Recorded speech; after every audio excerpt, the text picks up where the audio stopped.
Hi, Mike Brantley, Auctioneer, here with you today talking about Auctioneers, content, and search engine optimization. I know a little bit about this. I started a blog back in November of 2009, rather focused on auction law, customary practice, and related topics.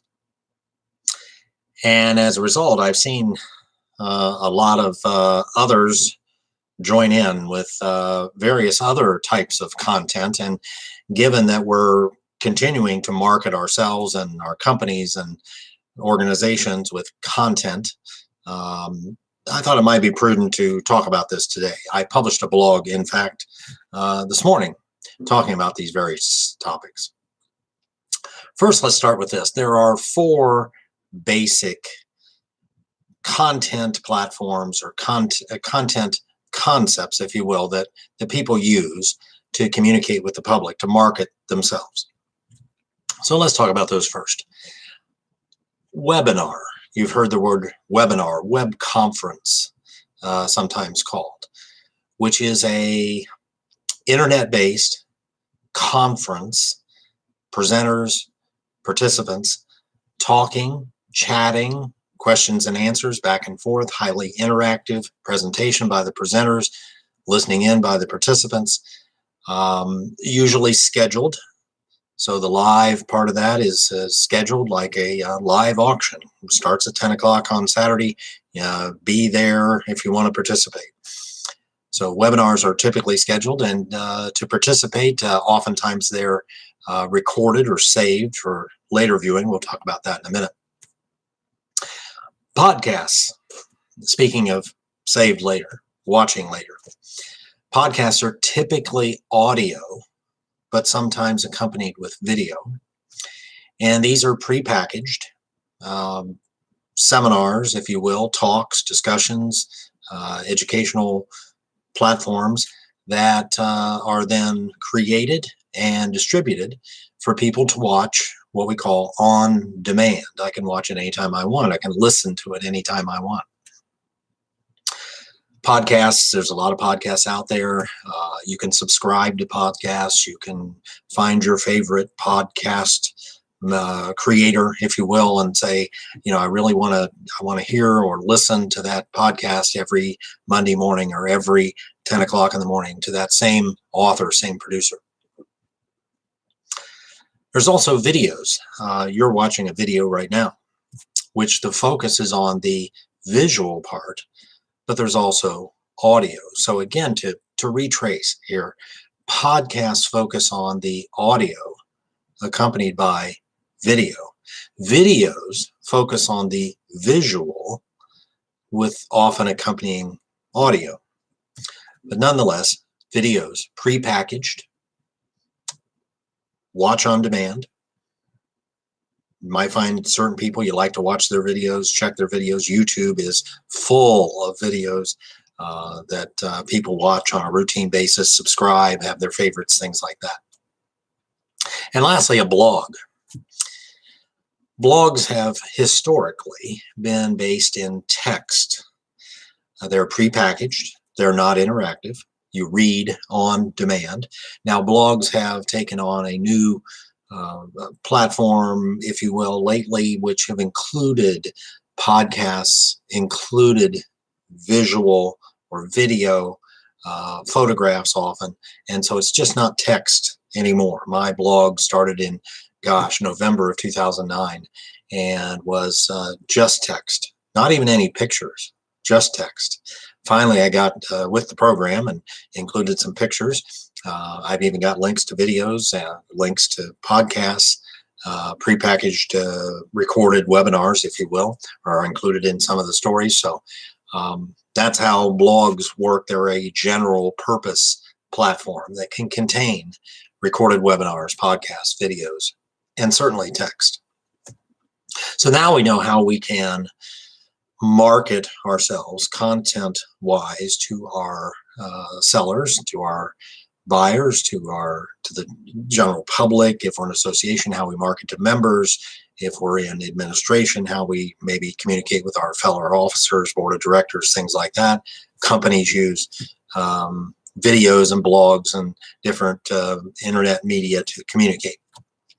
So there's an initial premise here, which is that no matter what you're producing, a webinar, a podcast, a video, or a blog with text, it is your responsibility as the creator to distribute it, to make sure it's seen. Now, there's basically two ways that a creator of a content platform can ensure that people see it. One, you have an audience. So maybe an association has a membership. They can distribute that content out to their membership. And if that membership's engaged and motivated and have had prior good experiences with content coming from that organization, company, and the like, they will check that latest content. They will read, they will watch, they will listen, what have you. The other part of distribution is merely, although not necessarily a simple task, of putting the content available online. Now, before you tell me that, well, there's all these different search engines, let me tell you there's really not. Google is used generally across the earth about 90% of the time. Certainly here in the United States, we see 90% and plus.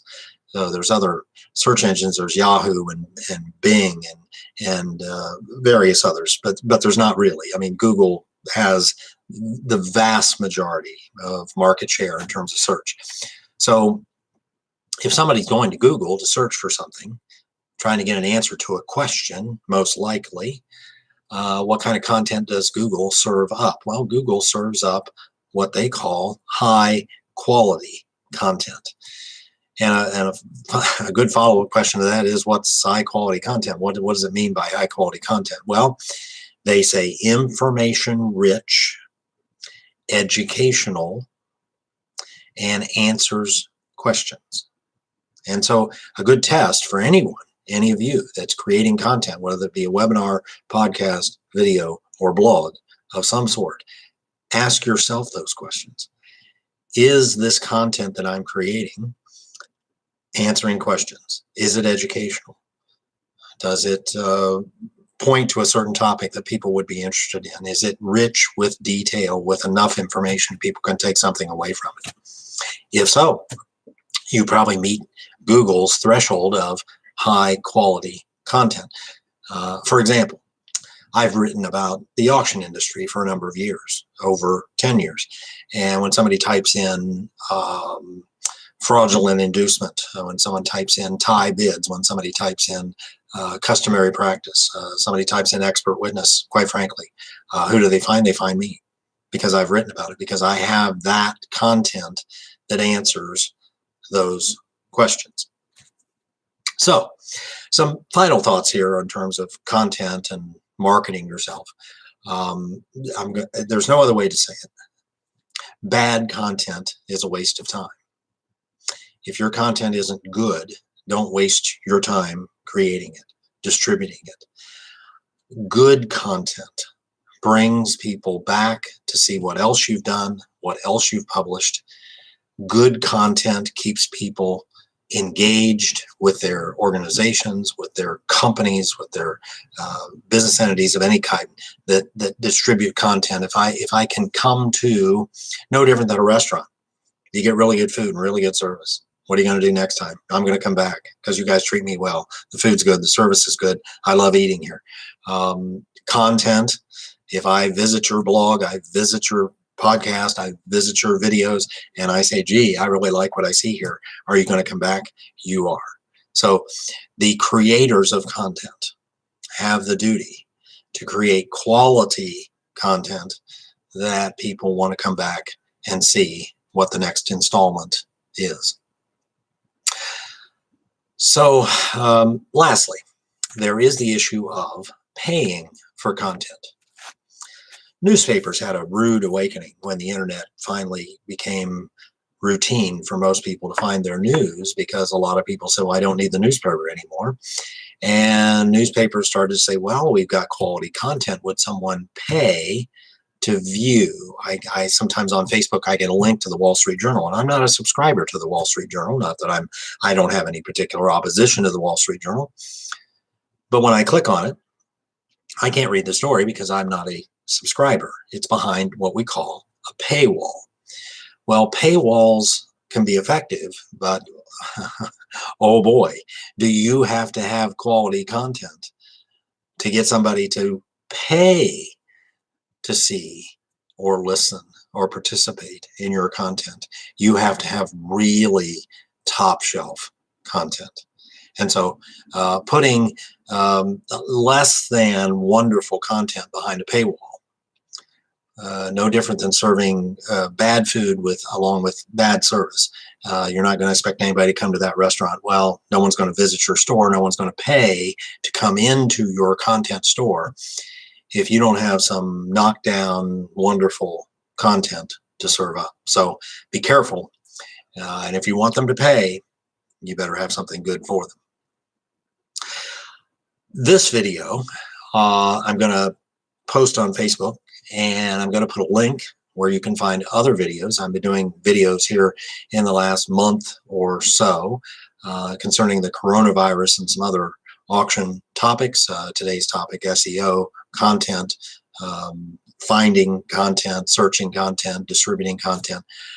So I hope that's beneficial, and maybe some of these other videos on my blog over on the video tab you'll find beneficial as well. We'll keep them coming. So thanks for having me, and look forward to visiting again soon, and take care of yourselves.